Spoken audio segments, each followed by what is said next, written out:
اور اس کو بہتر سے بہتر اور ٹرانسپیرنسی رکھنے کے لیے کہ چاہے کوئی بھی آؤ ہمارے معاملات کو دیکھو ٹھوک بجا کے ہمارا مینڈیٹ کیا ہے، ایسا کیوں نہیں ہے؟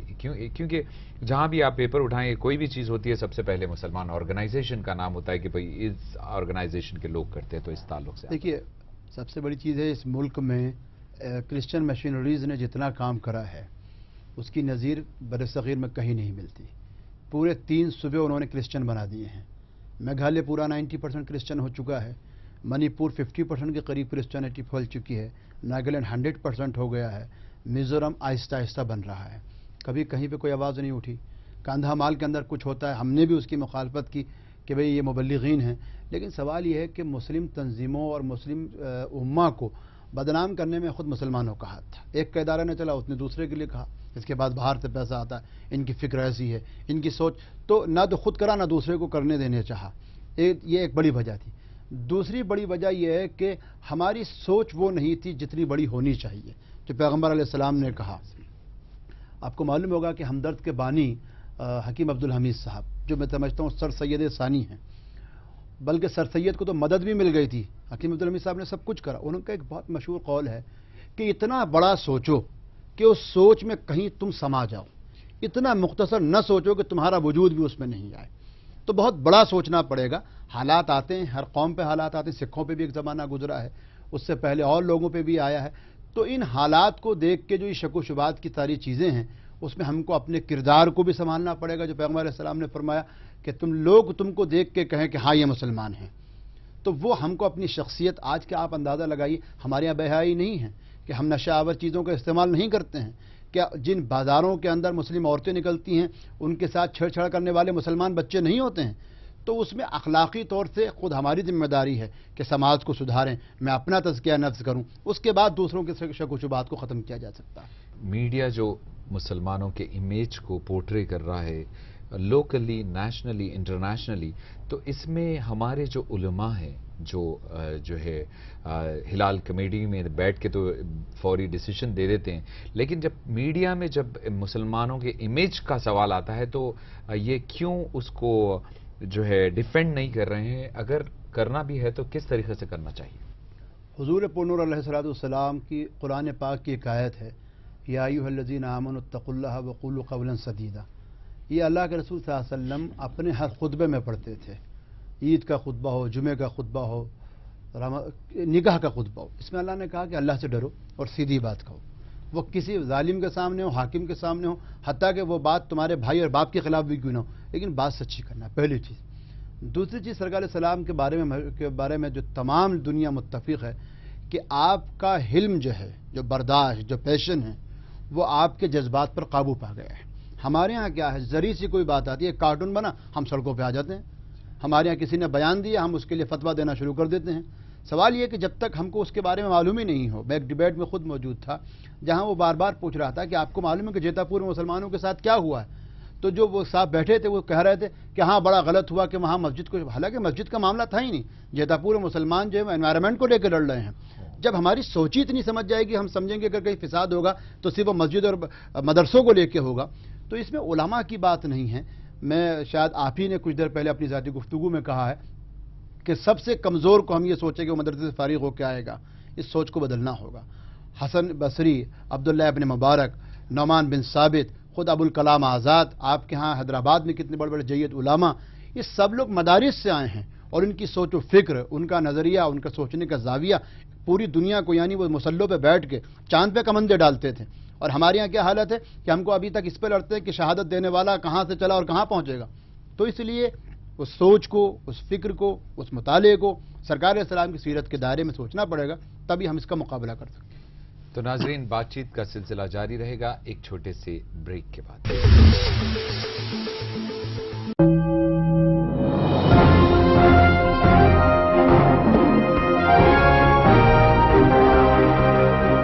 جو بزنس چل رہا تھا شہر میں یہ ایشو سے پہلے اور یہ ایشو کی شروعات میں، اور اب کیا فرق پڑا؟ أنا طالب علم أبحث عن التراث الإسلامي.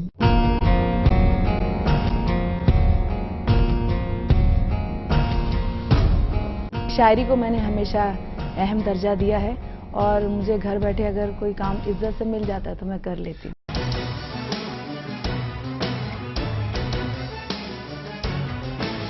ایک لمبا عرصہ ایسا گزرا جب اردو صحافت کا ریکگنیشن تو رہا مگر جو اس کے اندر ایک فائر محسوس کی جاتی تھی وہ بعد میں نظر نہیں آئی. جو بھی بنے میڈیا کی آواز، ہم بنائیں گے بحث کا موضوع. دیکھیے پروگرام خاص ملاقات روزانہ شام 4:30 بجے صرف منصف ٹی وی پر. ناظرین، پروگرام خاص ملاقات میں پھر سے آپ کا خیر مقدم ہے. آج ہمارے ساتھ موجود ہے مولانا سید اطہر حسین دہلوی صاحب. تو چلیے دوستو بات کرتے ہیں مولانا اطہر حسین دہلوی صاحب سے. آگے بات کرتے ہیں وقف پراپرٹیز کی.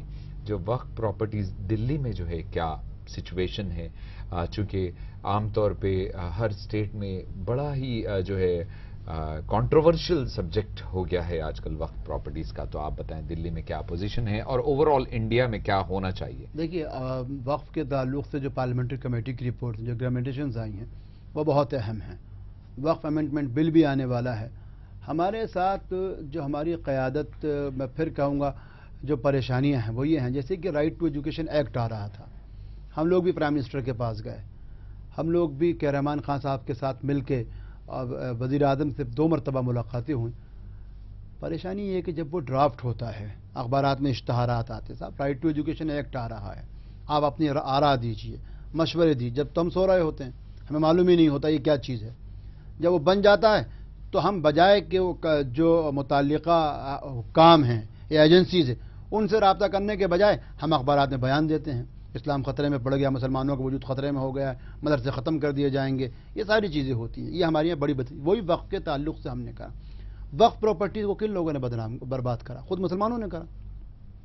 سی او مسلمان ہوتا ہے، ممبران مسلمان ہوتے ہیں. سوال یہ ان پہ اکثر جگہوں پر قبضہ کرنے والے لوگ کون ہوتے ہیں؟ ان سب چیزوں کو چھوڑ دیجئے، ہم وقف کی بات کر رہے ہیں. کتنے لوگ ہیں جنہوں نے پچھلے 50 سال میں وقف کیا ہے؟ کہ ہم نیا وقف کوئی چیز دے رہے ہیں؟ کوئی نہیں کر رہا ہے. تو اس لیے وقف کے تعلق سے جب تک مسلمانوں میں بیداری نہیں آئے گی، یہ مطالبہ انجمن منہاج رسول پچھلے 15 سال سے لگاتار کر رہی ہے. بلکہ اس موقع پہ ہم نے کانگریس پریزیڈنٹ سے وعدہ لیا تھا کہ اس میں جس طریقے سے سکھوں کو یہ اختیار ہے کہ وہ گردوارہ پربندھک کمیٹی کا چناؤ کرتے ہیں، اسی طریقے سے مسلمانوں کو بھی اپنی وقف پراپرٹیز کو چلانے کے لیے ایک نیشنل کونسل فار وقف کے لیے جو ہے چناؤ کا کرانا اور چناؤ میں حصہ لینے کا اختیار ہونا چاہیے. جب تک یہ چیزیں نہیں آئیں گی اس وقت تک وقف میں یہ خرد برد ہوتا رہے گا. اور مذہبی طور پہ تو اتنا کہہ سکتا ہے جو شیخ عبدالقادر جیلانی علیہ رحمہ نے کہا تھا کہ جو وقف کو کھائے وہ اس بات سے ڈرے کہ کہیں کوڑ ہو کے اس کی موت نہ ہو. تو یہ اتنی بڑی لعنت ہے وقف کو کھانے والوں کے لیے. اس لیے مذہبی طور سے بھی ہم کو ان چیزوں سے بچنا چاہیے. یہ جو سچر کمیشن رپورٹ تو بنی لیکن امپلیمنٹیشن نہیں ہوا ابھی تک، جو ہے تقریباً 2006 اینڈ اب 2011 بھی ختم ہونے والا ہے. تو اس میں کوئی ہماری مسلم آرگنائزیشنز بھی جو ہے کچھ کر رہی ہے یا نہیں کر رہی؟ دیکھیے وہ ہے کہ ماں باپ بہت روئے گھر آ کے اکیلے میں، مٹی کے کھلونے بھی سستے نہ تھے میلے میں. یہ سچر کمیشن جو ہے وہ مٹی کے کھلونے ہیں. ایسی 10 ریکمنڈیشن پہلے بھی آ چکی ہیں. تو اس میں ہمارے ہاں جسٹس گوپال کرشن کا جو کمیشن تھا وہ بھی موجود تھا، برنی رپورٹس موجود تھیں. سوال رپورٹس ہیں، وہ سفارشات ہیں، وہ کوئی قانون نہیں تھا. سچر کمیشن کو سفارشات کو لے کے اتنے بڑے بڑے سیمینار ہو گئے. کبھی کسی نے یہ مطالبہ کرا کہ صاحب اس کے لیے بل لانا چاہیے؟ آج تک یعنی یہ کتنی بدقسمتی کی بات ہے اس ملک کے لیے کہ کسی بھی مسلم مسائل پہ کبھی ایسا سنا آپ نے کہ وقف کو لے کے بی جے پی نے جو پارلیمنٹ سے واک آؤٹ کر دیا ہو، وقف کو لے کے تیلگو دیشم جو ہے وہ اسمبلی سے باہر آ گئی ہو. مسلم ایشوز میں تو وہ جانتے ہیں کہ سیاسی لڑائی کچھ بھی ہو، ان کے مدعے ان کو اس طرح کرنے دیا جائے. سوال یہ وہ سفارشات اس سے بہتر سفارشات آ چکی ہیں، پہلے بھی آئی ہیں. لیکن مسلمانوں کی اصلی حالات کو دیکھنے کے لیے ضرورت اس بات کی ہے جو کانگریس نے اپنے مینیفیسٹو میں وعدہ کرا ہے، یہاں بھی وعدہ کرا اور دہلی میں بھی وعدہ کرا تھا کہ مسلمانوں کی تعلیمی اور سماجی پسماندگی کو دور کرنے کے لیے ایسے قوانین مرتب کیے جائیں گے جس میں برابری کے مواقع فراہم کیے جائیں. جب تک یہ برابری کا جس کو کہتے ہیں کمیشن قائم، یکساں مواقع کمیشن قائم نہیں ہوگا، اس وقت تک یہ کمیشنز وغیرہ کی رپورٹ میرے نزدیک تو مٹی کے کھلونے، ان کی کوئی حیثیت نہیں ہے. مطالبہ سب کو مل کے کرنا چاہیے کہ یکساں مواقع کمیشن قائم ہو جس میں مسلمانوں کو بھی پسماندگی کی بنیاد پر ریزرویشن ملے، اسی طرح جس طرح آندھرا، کرناٹکا، گوا اور منی پور میں مل رہا ہے. جموں کشمیر کوآرڈینیشن کے بھی آپ ممبر ہیں، تو یہ جو ہے آرگنائزیشن کیا کرتی ہے اور اس کا کیا فوکس ہے؟ چونکہ کشمیر ایک پھر بہت بڑا ایشو ہے، تو اس پہ بات کرنے کے لیے تو کافی جو ہے پھر ایک ایپیسوڈ کرنا پڑے گا آپ کے ساتھ انشاءاللہ. لیکن اگر بریف میں آپ بتائیں کہ جموں کشمیر کوآرڈینیشن میں کیا آپ کا فوکس؟ دیکھیے، جموں کشمیر کے تعلق سے جموں کشمیر کے لوگوں کے کچھ مطالبات ہیں، اور ظاہری بات ہے جس ریاست کے کچھ مطالبات ہوتے ہیں ان کو کچھ چیزیں دی جاتی ہیں. معاملہ اتنا سنگین نہیں تھا جتنا خود ہندوستان کے لوگوں نے اس کو بنا. ہندوستان کے لوگوں کا مطلب ہے جو فرقہ پرست عناصر تھے. ابھی کیا آپ مثال دیجئے جس میں الگ سے ہٹ کے بات کرنا چاہ رہا ہوں، پھر وہیں پہ آ رہا ہوں. ہمارے وزیر اعظم اس موقع پر ابھی 3-4 یعنی اسی پچھلے ہفتے میں جو ہے بنگلہ دیش گئے، جہاں وہ کچھ متنازع زمین تھی جو تقریباً 350 ایکڑ تھی. وہ زمین انہوں نے بنگلہ دیش کو سپرد کر دی کہ صاحب یہ تھی آپ کے پاس تو آپ ہی رکھ لیجیے، ہم کیا کریں گے اس کا. اس پہ آسام بند ہو رہا ہے. بی جے پی کریے ماتر بھومی کو بیچ کے آیا گیا ہے، ہندوستانی زمین کے ایک انچ بھی نہیں دیں گے. اس بی جے پی سے پوچھیے 300 کلومیٹر تک چائنا جو ہے وہ سکم میں آ چکا ہے، اروناچل میں آ چکا ہے. 3 دن پہلے سب لوگ یہ پوری دنیا میں مشہور ہو گیا، لیکن انڈین ٹی وی نے اس کو چھپا گئے کہ وہ ہمارے یہاں لداخ کے اندرونی پوسٹ تک آ کے انہوں نے پورا گاؤں توڑ دیا. کہیں بی جے پی کا جو ہے وہ حص نہیں جاگی، مگر یہاں مسلمان جڑ جاتے ہیں، وہاں بی جے پی کو جو ہے یہ ساری چیزیں نظر آنے لگتی ہیں. وہی کشمیر کے تعلق سے ہوا 370 ظاہری بات ہے کون آدمی اس کو ہر آدمی اپنی بےعزتی سمجھتا ہے. بھائی 369 بھی ہے، 370 بھی تھا، 371 بھی تھا، 372 بھی تھا. آرکاٹ کے نواب کو آج بھی اجازت ہے کہ وہ اپنا جھنڈا لہرائے. منی پور میں آج بھی آپ جگہ نہیں خرید سکتے ہیں. ہماچل میں باہر کے آدمی کو نوکری نہیں مل سکتی ہے. کرناٹک اور مہاراشٹر کے اندر غیر مراٹھی اور غیر کنڑ بولنے والے کو آپ نوکری نہیں دے سکتے. صرف کشمیر کو آپ نے اس طرح بدنام کرا کہ پاکستان کو موقع مل گیا اور ان لوگوں نے اس تحریک کو ایک مذہبی رنگ دے دیا. لیکن پھر بھی کشمیر کے لوگوں میں پہلے سے زیادہ بیداری آئی ہے. نوجوان تعلیم سے جڑ رہے ہیں. شاہ فیصل IAS کر کے آئے ہیں، نیا ایک IPS افسر آیا ہے. اس لیے وہ جو دھندلا وہ تھی وہ ختم ہو رہا ہے، اور انشاءاللہ تعالی کشمیر کے جو ان کے مسائل ہیں وہ گفت و شنید کے ذریعے حل ہو رہے ہیں. اور مجھے امید ہے کہ یہ امن کی جو یہ ابتدا ہے یہ بہت دیر قائم رہے گی، اور اللہ نے چاہا تو آئندہ ایسے جو یہ بدامنی ہے وہ کبھی وہاں پیدا نہیں ہوگی. ماشاءاللہ آپ ایک ڈائنامک لیڈر ہے، الحمدللہ کافی ایکٹیویٹیز کر رہے ہیں. تو آپ کیا سمجھتے ہیں کہ جو یہ ہمارے ینگ مسلمس ہے، ینگ مسلمان سٹوڈنٹس جو اب آ رہے ہیں، ابھر رہے ہیں، ان کا کریئر سٹارٹ ہو رہا ہے، ان کا کیا فوکس اور کیا رول ہونا چاہیے ایک اچھے فیوچر اور ایک اچھے ریپرزنٹیشن کے لیے اکراس دا گلوب؟ آپ کیا سمجھتے ہیں؟ دیکھیے، سب سے بڑی چیز ہے کہ سرکار صلی اللہ علیہ وسلم کی اس حدیث کو ہمیشہ ہم نگاہ میں رکھیں کہ آپ نے فرمایا کہ میں آخری نبی ہوں اور تم آخری امت ہو. میرے بعد نبی نہیں، تمہارے بعد امت نہیں. تو قوم کے ہر فرد کو یہ ماننا پڑے گا کہ انبیاء کے اس پیغام کو آگے پہنچانا میری ذمہ داری ہے. میرا کردار بلند ہو، میں اللہ سے ڈرنے والا ہوں، میں سرکار علیہ السلام کے منہج پہ چلنا رہا ہوں، میں کتاب و سنت کو اپنا مشن اور اپنا منہج مان رہا ہوں. ساتھ ہی پوری انسانیت کی ہم بات کریں گے. وہ مذہب جو یہ کہے کہ جس نے سڑک پہ پڑے ہوئے پتھر کو یہ سوچ کے ہٹایا کہ اس سے ٹھوکر لگ کے کسی کو تکلیف پہنچے گی، تو اس عمل پہ خدا اس سے راضی ہو جاتا ہے. جس مذہب کی یہ بنیادوں کے وہ ہاتھ ملانے والوں کی مغفرت کے فیصلے کر دیتا ہے، اس مذہب کے نوجوانوں کی کچھ زیادہ ضرورت ہے. ایک ایسے موقع پہ جب وہ شک و شبہات کے دائروں میں لائے جا رہے ہیں، ایک ایسے موقع پہ جب ان کو یہ سمجھا جا رہا ہے کہ اب ان کے اندر جو سوچ ہے وہ انتہائی درجے کی کہنا ہے، اس مواقع پہ نوجوانوں کو تعلیم کے ذریعے، اپنے اخلاق کے ذریعے اور مذہبی تشخص کے ذریعے، جو مولانا آزاد نے کہا تھا کہ اس ملک میں اپنے مذہبی تشخص کے ساتھ جیوں گا. میں اطہر خان ہوں یا اطہر حسین دہلوی ہوں، میں انہی ناموں کے ساتھ جیوں گا. میں نماز بھی پڑھوں گا، میں روزہ بھی رکھوں گا، لیکن مجھ کو جو ہے اس ملک کے قانون اور اس کی بالادستی سے بھی اتنا ہی پیار ہوگا. یہ ہمارے نوجوانوں کو اس سوچ کے ساتھ آگے بڑھنا چاہیے. ایسی سوچ، ایسا جسے کہتے ہیں لٹریچر، ایسی تقاریر، ایسے ویڈیو کلپس، ان سے بچنا چاہیے جو اخلاقیات سے لوگوں کو بھڑکائیں، ان سے منحرف کریں یا ایک دوسرے کے خلاف نفرت پیدا کریں. اسلام کا پیغام امن ہے، اس لیے محبت اور امن کے پیغام کو سنیں اور اسی کو آگے بڑھائیں. بہت خوبصورت. آپ کے فیوچر پلانز اور پروجیکٹس کیا ہے ابھی آپ؟ دیکھیے، انجمن منہاج رسول کا 7th نیشنل کنونشن جو ہے وہ 23 جون 2010 کو آسام میں ہوا تھا، جس میں کانگریس پریزیڈنٹ شرکت نہیں کر پائی تھی. ان کی نمائندگی ہوئی تھی کئی وزرائے اعلیٰ تھے، مرکزی وزیر، سبھی لوگ اس میں شریک ہوئے تھے، اور تمام ہندوستان کے علماء کو اور صحافیوں کو ہم نے سب کو مدعو کرا تھا۔ اس میں انجمن نے اپنے 10 سالہ، چونکہ بہت چھوٹی تنظیم ہے، میں دعویٰ نہیں کرتا بہت بڑی تنظیم ہے، ہم نے جو کوشش کی تھی وہ کوشش یہ ہے، ایک جو اس کا ریزولوشن تھا، قرارداد تھی کہ اگلے 10 سال انجمن منہاج رسول اس میں کام کرے گی کہ ہندوستانی مسلمانوں کے لیے نہیں بلکہ تمام ہندوستان کے لوگوں کے لیے ہم کو peace, prosperity and opportunity for all, ہم کو امن چاہیے۔ ہم کو یہ نہیں کہ رات کے اندھیروں میں ہم کو گھروں سے باہر نکال دیا جائے، ہم کو تھانوں میں بند کر دیا جائے، جیلوں میں بند اور ہماری کوئی سنوائی، ہم کو وہ امن دیجیے آپ۔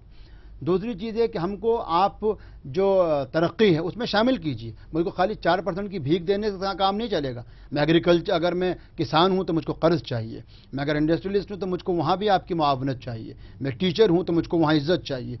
ہر شعبے میں ہم کو یعنی جو ترقیات اور خوشحالی کے ہیں اس میں مجھ کو اپنا حصہ چاہیے۔ اور تیسری چیز مواقع، جو بھی موقع ہوگا، میری گلی کی یعنی ٹوٹی ہوئی گڑھے کو بھرنے سے لے کے میرے بچے کے داخلے تک اور میرے قبرستان کی دیوار تک، مجھ کو ہر موقع پہ جو دستور اور قانون نے دیا ہے مجھ کو چاہیے۔ اور آخر میں ایک بات اس تعلق سے اور کہوں گا، جو لوگ سرکاری امداد کی مخالفت کرتے ہیں، تو کچھ لوگوں نے کہا مدرسوں کو مدد نہیں لینی چاہیے، سبسڈی کو ختم کر دینا چاہیے، یہ ان کی کم عقلی ہے، یہ ان کا اجتہاد نہیں ہے، بلکہ ان کی واجبیت ہے جو سیاسی پارٹیوں کے لیے۔ اس ملک کو میں ٹیکس دیتا ہوں، لوگ کہتے ہیں ٹیکس آپ کیسے دیتے ہیں؟ میرے ہاں جو ٹھیلا چلانے والا عام مسلمان ہے وہ بھی اگر 50 روپے کا ریچارج کراتا ہے 15 روپے سرکار کو دیتا ہے۔ اس لیے میں اس ملک کا ٹیکس دہندہ ہوں اور اس ملک کے خزانے پہ میرا بھی اتنا اختیار ہے، اس لیے میں سبسڈی بھی لوں گا، اس لیے میں ایجوکیشن لون بھی لوں گا، اس لیے مدرسوں کی مدد بھی لوں گا، اور مجھ کو اس میں لینے میں کوئی مذہبی قباحت نہیں ہے۔ ماشاءاللہ، جو انجمن منہاج رسول صلی اللہ علیہ وسلم آرگنائزیشن کے فاؤنڈر پریسیڈنٹ، ماشاءاللہ آپ جیسے ہے جو ہے ڈائنامک، ماشاءاللہ بہت زبردست اسپیکر اینڈ ویری نالجبل، تو آپ اپنی آرگنائزیشن میں اس جو ہے اسپیشلٹی کے ڈپلیکیشن کے لیے کیا کر رہے ہیں آپ، اور جو ہے اچھے ڈائنامک لیڈرز پیدا دیکھیے، ہوں؟ انجمن منہاج رسول نے الحمدللہ جو رقیب الدین جو اس وقت آسام میں ہمارے ورکنگ پریزیڈنٹ ہیں، ابھی پریزیڈنٹ ایم ایل اے ہوئے ہیں، اور اس سے پہلے یوتھ کانگریس کے پریزیڈنٹ بھی رہے ہیں، ہم نے یہ ایک چیز ہم نے جو میں بار بار سب سے کہتا ہوں، ایسے لوگوں کو آگے آنا پڑے گا جو مذہبی تشخص کے ساتھ انسانیت کی بات کریں، اور الحمدللہ خاطر خواہ کامیابی ہو رہی ہے، اخلاص کے ساتھ ڈھونڈ رہے ہیں۔ اور میں آپ کے تعلق سے، آپ کے وسیلے سے یعنی آندھرا پردیش کے لوگ بالخصوص اس شہر سے جس نے اردو پہ احسانات کیے، جس نے اقبال کو سر اقبال تک بنانے میں کام کیا، دیوبند اور حضرت تھانوی علیہ رحمہ اور تمام مکاتب فکر کی ہر حال میں مدد و معاونت کیے، اس شہر سے پھر میں امید رکھتا ہوں کہ وہ یہ شہر انجمن منہاج رسول کے ساتھ، اس کی پالیسیز کے ساتھ وابستگی اور یکجانیت کا اظہار کرے گا، اور یہ شہر ایک مرتبہ پھر پورے بر صغیر کے اندر اپنے علم، اپنی ثقافت اور ان تعلقات سے جو اس کی معاونت ہے اس کو لے کے پھر بڑھے، یہی دعائیں ہیں اور یہی انجمن کے تعلق سے میری امید ہے انشاءاللہ۔ تو آخر میں آپ ہمارے ناظرین، جو فیملیز، نوجوان، اسٹوڈنٹس اور ہمارے بزرگ تمام جو آج ہمارے ساتھ دیکھ رہے ہیں اور آپ کی ماشاءاللہ اتنی خوبصورت جو انفارمیشن سن رہے ہیں، تو ان کو کیا میسج دینا چاہتے ہیں؟ بس ان کے لیے میرا پیغام یہی ہے کہ جو انجمن منہاج رسول کے دستور اور اس کے جو مونوگرام پہ قرآن کی آیت لکھی ہوئی ہے، بسم اللہ الرحمن الرحیم، قل ان کنتم تحبون اللہ فاتبعونی یحببکم اللہ، آپ کہیے کہ اگر تم اللہ سے محبت کرنا چاہتے ہو تو میرے سے محبت کرو۔ اس لیے ہم اچھے مسلمان بن کے رہیں، اچھے انسانیت کو قائم کریں، اپنے ماں باپ کے ساتھ حسن سلوک کریں، اپنے بچوں اور اپنے ماتحت، اپنے غلام، اپنے پڑوسی، اپنے جتنے بھی لوگ ہمارے اطراف میں، حتیٰ کہ عام انسان، عام مخلوق، سڑک پہ رینگنے والی چیونٹی سے لے کے آسمان میں اڑنے والے پرندے، ان سب کے حقوق کا خیال رکھیں گے تو خدا ہم پہ بھی رحم کرے گا، اور انشاءاللہ تعالی ہم سرخرو ہوں گے اور کامیاب ہوں گے۔ بہت بہت شکریہ مولانا سید اطہر حسین صاحب، دہلوی صاحب، بہت بہت شکریہ، بہت خوبصورت باتیں ہم لوگ آپ سے سنیں، ہماری دعائیں اور نیک تمنائیں آپ کے ساتھ ہے، آپ کی انجمن کے ساتھ ہے، بہت بہت شکریہ۔ میری بھی دعا خدا کریے منصف کے حیثیت سے کام کرے اور خدا اس کی خوب پذیرائی کرے۔ بہت شکریہ، بہت بہت شکریہ۔ تو ناظرین، یہ تھے مولانا سید اطہر حسین دہلوی صاحب، آپ سن رہے تھے کافی ڈفرینٹ ایسپیکٹس پہ جو ہے ان کے خیالات، اینڈ ماشاءاللہ ویری آتھینٹک انفارمیشن، اور امید کرتے ہیں ہم آپ کو کہ ہمارا یہ پروگرام پسند آیا ہوگا۔ اب دیجیے اطہر خان کو پوری ٹیم کے ساتھ اجازت، اور دیکھتے رہیے منصف ٹی وی۔